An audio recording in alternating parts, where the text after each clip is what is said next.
rules and regulations of our public offices. Here is the report about this topic.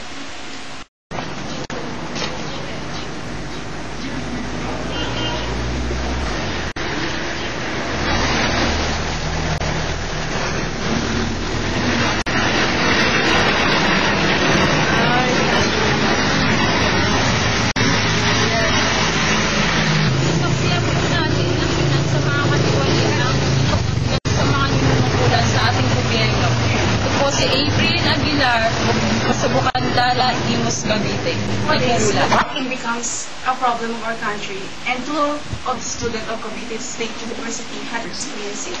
And here is the reenactment and just interview regarding this topic.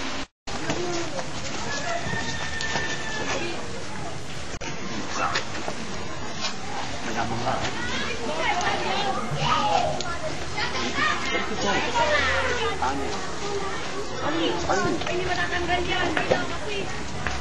Wait mo asa. Kuya!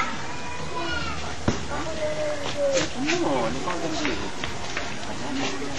Saka lang. That must be prioritized by our government. But because of lack of budget, that is why there are many school facilities that they can provide, and some of students can have a quality education. And here is the report of Jenna Lontok.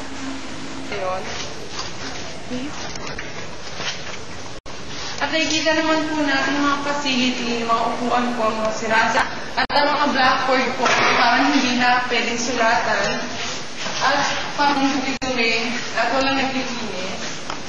At parang naman, mga sira-sira na parang hindi na pwedeng hanap natin.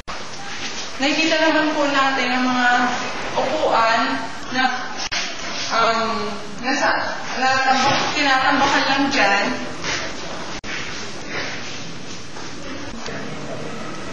Nakikita po naman po natin ang malaking man ng gobyerno sa ahensya ng edukasyon. Tingnan niyo po. Ito po yung labas na silid-aralan.